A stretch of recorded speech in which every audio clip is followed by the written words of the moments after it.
આપણે અહીંયા આવ્યા તો ઘડીક વાર પણ આપણે હમો નહીં બેઠા. ભલે આને બેઠા હોય તો આપણા હાથ કે બાદ કશું હમું રહેતું નહીં, થોડું સ્થિર નહીં થતું. હે જ્યાં સુધી સ્થિર ના થાય ત્યાં સુધી આપણે પોણી હોય ને એટલે સ્થિર થાય તો જ આપણું પ્રતિબંધ દેખાય. એ અમે સ્થિર થઈ જાવ તો ભજન ઉતરે, એટલે કે ભજન ઉતરે એવું નથી.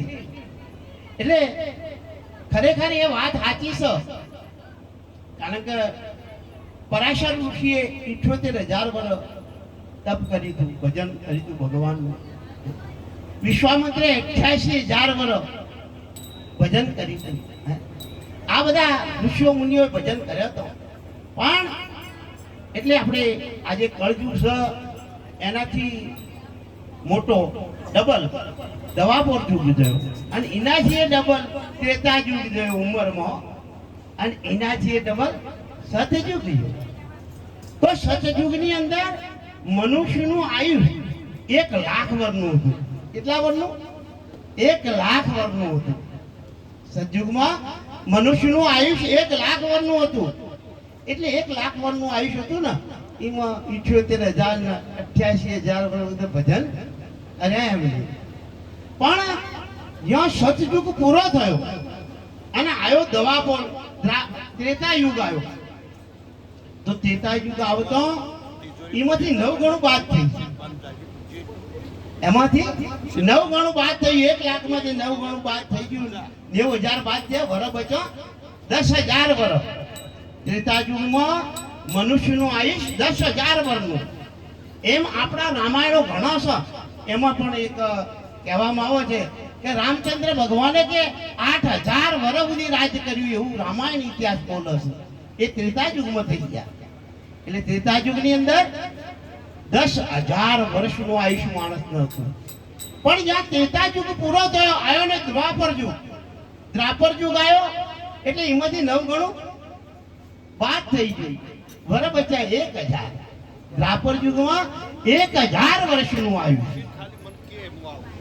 એમ દ્વાપર યુગ જ્યાં પૂરો થયો અને આવ્યો કળયુગ, તો એમાંથી 9 ગણું બાદ થઈ ગયું. કળયુગમાં વર્ષ બચ્યા 100. તો 100 વર્ષનું આયુષ્ય કળયુગમાં મનુષ્યનું 100 વર્ષનું આયુષ્ય. તો અમારે એવું કેવું કે કદાચ હીરામાં જેવા હોય તો 95 વર્ષ કાઢી નાખ્યા. પણ આજે તો આટલા બધા બરાબર પાછળ કાઢે એમ તો મને તો લાગતા નથી. એટલે 100 વર્ષ કદાચ નહીં તો આપણે 90 તો કદાચ ન જીવીએ તો 80, અને કદાચ 80 ના તો 70 વર્ષ તો 70 વર્ષ કદાચ જીવી જવાય. તો વિચાર કરો, 70 વર્ષ આપણને ભગવાને આલ્યા હોય, મોણોનો અવતાર આપણે ભોગવીએ તો 70 વર્ષ આપણે ભજન કરવા માટે ભગવાને આ મોણોના અવતારે આપણો આલ્યા. તો 70 વર્ષનો બહુ સમય ના કહેવાય મોટો? આટલો બધો સમય 70 વર્ષ. તો કદાચ આપણે 70 વર્ષ જીવી ગયા તો આપણે પ્રકૃતિ એવી છે, પ્રકૃતિનો કારણ કે 12 કલાક દાડાના 12 કલાક રાતના એમ કરીને એક દાડો થાય, એમ કરીને એક દાડો. એવા 360 કે 65 દાડેથી આપણે એક વર્ષ ગણીએ છીએ. તો 12 કલાક દાડાના આપણે નોકરી ધંધે ખેતીએ મજૂરીમાં જાતા રહીએ, અને પાછળના 12 કલાક આપણે શું કરીએ છીએ? પાછળના 12 કલાક તો આપણે રાતે તો ઊંઘી જઈએ છે ને. હા, પાછળના 12 કલાકમાં તો ઊંઘી જઈએ, નિંદ્રા અવસ્થા પોઢી જઈએ. તો 12 કલાક આપણે ખેતી મજૂરી નોકરી ધંધામાં જાય, 12 કલાક તો આપણે ઊંઘી જઈએ. તો 12 કલાકના હિસાબે અડધો ભાગ છે. તો 35 વર્ષ તો આપણે ઊંઘમાં જતા રહ્યા. ભલામણ 35 વર્ષ ઊંઘમાં જતા રહ્યા. વર્ષ બચ્યા 35. કદાચ 70 વર્ષનું આયુષ પરમાત્માએ આપણને આપ્યું હોય તો વર્ષ 35 બચ્યો. તો જે 35 વર્ષ આપણને ભજન કરવા માટે બચ્યો છે, તો એમાં આપણે નોકરી ધંધે ખેતીએ મજૂરીએ, આજે ગવર્મેન્ટનો પણ રૂટ છે કે 8 કલાક નોકરી કરવી હોય. તો આપણે ગવર્મેન્ટની નોકરી હોય તો અહીંયા 8 કલાક ત્યાં ફરજ બજાવવાની છે. તો ઘેરથી નીકળો તો 1 કલાક થાય અને 1 કલાક આવવાનો થાય. તો આપણે 10 કલાક આપણે નોકરી ધંધે ખેતીએ મજૂરીમાં આપણે વિફળી દીધા, તો 10 કલાકના હિસાબથી જે વર 35 બચતો એમાં તો વર 32 જાતા રહ્યા ભલામણ. વર બચ્યા 3 અને કલાક બચ્યા 2. 70 વર્ષનું આયુષ્ય આવ્યું તો વર આપણને 3 બચ્યા છે, કલાક બચ્યા છે 2. તો જે 2 કલાક આપણે બચ્યા, વર 3 બચ્યા છે, તો આપણે નોકરી ધંધે ખેતીએ મજૂરીએ આપણે જઈએ છો, ત્યાંથી તો આપણે સીધા આવીએ છો, પણ જ્યાં ઘરના ઉંબરે ચડીએ ત્યારે તરત ચાલુ કરી દઈએ છે, આર્યું હોય મેલિયાનું તો આર્યું હોય નાખ્યાનું તો આ ઢોળી નાખવાનું તો આ ફોડી નાખવાનું તો, એવી ભોજગઢમાં આપણો 1 કલાક જાતો રહે છે ભલા માણા. તો મારી વરે 1.5 જાતું રહ્યું, કલાક બચ્યો 1 કલાક બચ્યો 70 વર્ષનું આપણને આપ્યું છે આયુષ. પરમાત્માએ 1 કલાક બચ્યો ભજન માટે, વરે 1.5 બચ્યું છે. તો આપણે જ્યારે ઊંઘવા જઈએ, જ્યારે નિંદ્રા, તો ત્યારે આપણે તરત ઊંઘ નથી આવતી. ત્યારે આપણે આગળનું 2 વર્ષનું 4 વર્ષનું 5 વર્ષનું ઘડીએ છે, વાયા કરી દેવાનું છે, આટલા પછી વાય મેળવાનું, વાંથી આટલું ડબલ કરવાનું, આમ કરવાનો, એવા વિચાર અડધો કલાક કરતા નિંદ્રા આવી જાય છે. તો અડધો કલાક એમાં જતું વરફનું જતું રહ્યું, ભલા માણસ કલાક અડધો બચ્યો જીવનમાંથી, ચોખ્ખો અડધો કલાક બચ્યો છે. 70 વર્ષનું આયુષ્ય આપ્યું તો આપણો અડધો કલાક બચ્યો છે, એ કદાચ 9 વર્ષ બચ્યું છે.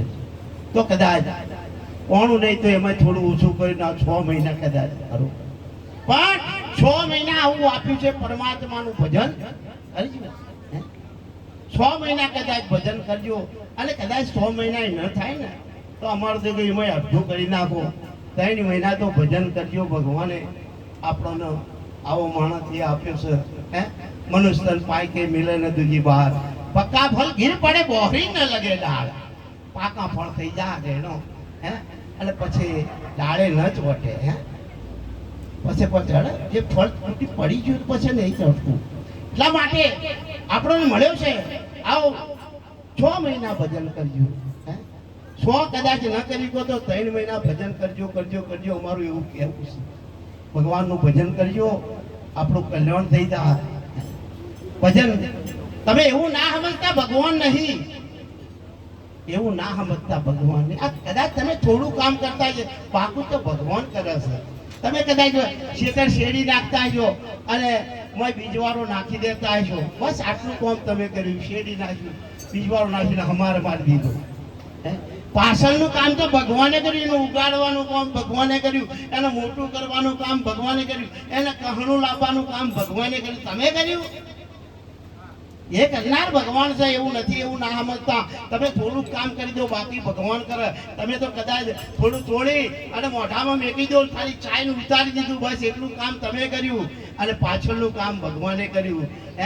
એમાંથી લોહી બનાવી, લાળ બનાવી, મળ બનાવ્યો, મૂત્ર બનાવ્યું, તો ભગવાને કર્યું. એ તમે કર્યું અંદર.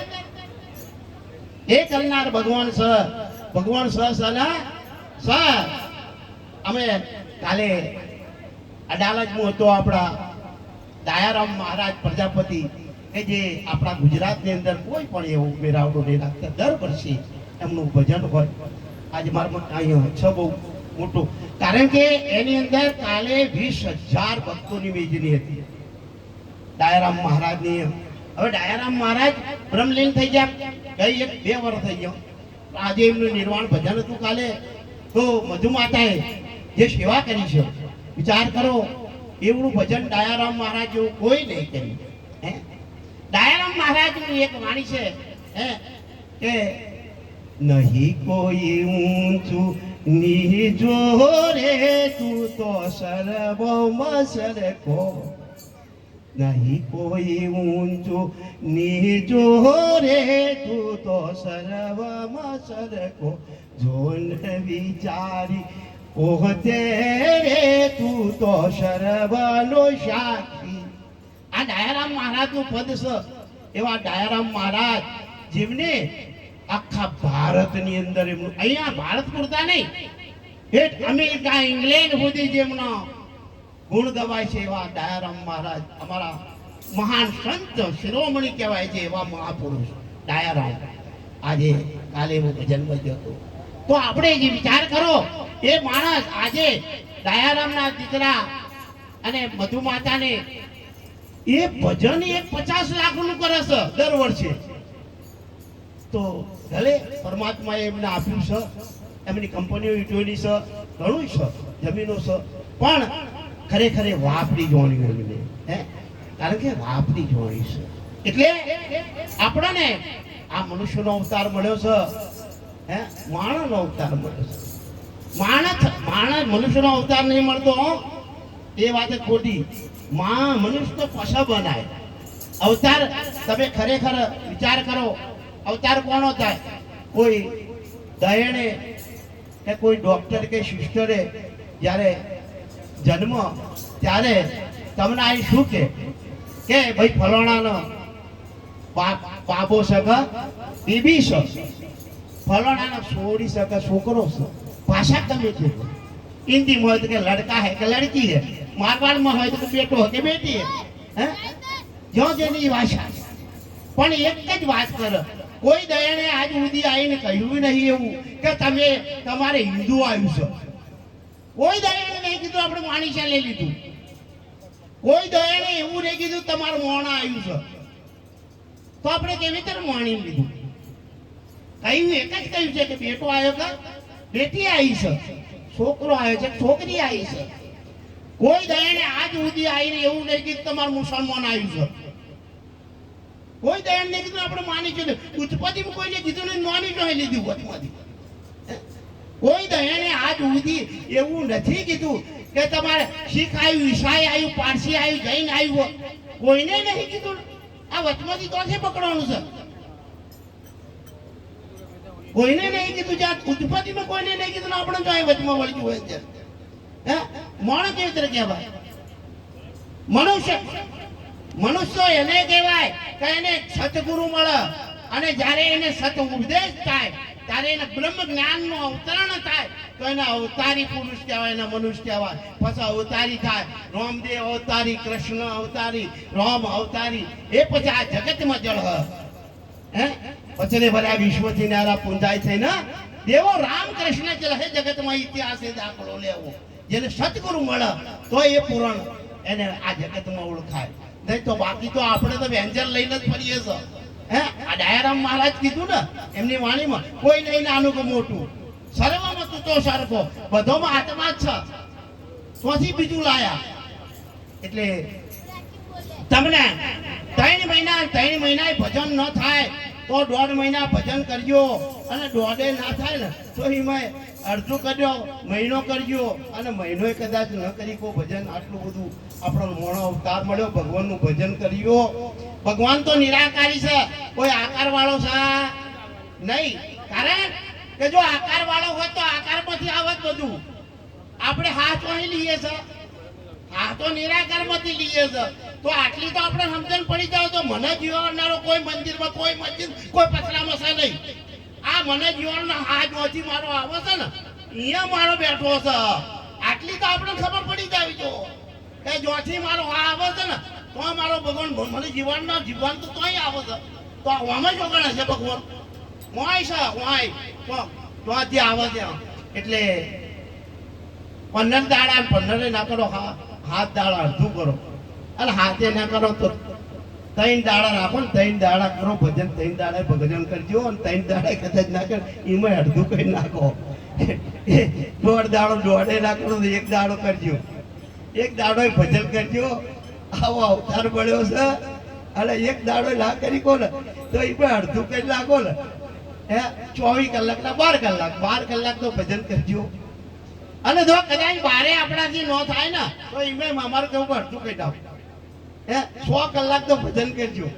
જો 100 કલાક ભજન કરશો ને તો આપણું કલ્યાણ થઈ જા. મોડલો અવતાર મળ્યો છે, કેટલો મસ્ત અવતાર મળ્યો, કેટલું બધું મસ્ત બનાવ્યું છે. પરમાત્મા જેવી રચના કરી કેવું આ મારું મોઢું કેવું બોલે તમે સાંભળો છો, આ આંખે જેવી જુઓ છે, કેવું અજબ રચના બનાવી મેરે સદગુરુ, અજબ રચના બનાવી. પરમાત્મા કેવું બનાવ્યું છે, વિચાર કરો ને.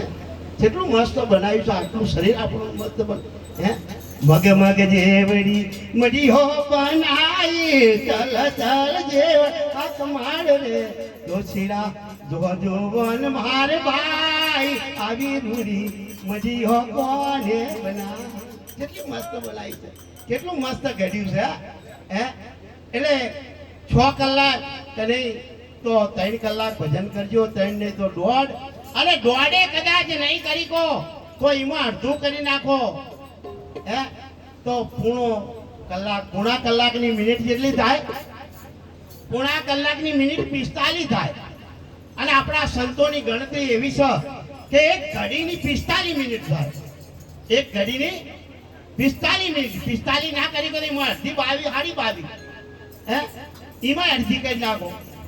एक घड़ी नहीं करी को तो अर्धी घड़ी, एक घड़ी आधी में पुण्य आज दूसरी संगत साधु की घटे कोटी अपराध. एक घड़ी એને કહેવાય જે દિવસ તમે જન્મ્યા આખી ઘડી, જવાણી આવે તો અડધી ઘડી અને ઘેરપણ આવે તો પા ઘડી. જો પા ઘડી એ કદાચ આપણો ભજન નો થાય તો અમારું એવું કહેવું છે કે તમને કોઈ દિવસ ભગવાન યાદ આવી જાય ને તમને આનંદ આવી જાય હે તો એ વખત એટલે મહાપુરુષો કેવું છે કે આનંદ ઘડી એ તે ભજવા હરી મારો સંતો સોહાગી મળ્યા. આનંદ ઘડી આવી જાય ત્યારે તમે ભગવાનનું ભજન કરી લેજો. કોઈ સત્પુરુષને જઈ તમારા પોતાની ઓળખાણ કરી લેજો. હું કોણ છું, ક્યાંથી આવ્યો, ક્યાં જવાનું, બસ આટલું કરવાનું. આટલું બોલી મારી વાણીને વિરામ આપું. બોલો સદગુરુ મહારાજની જય.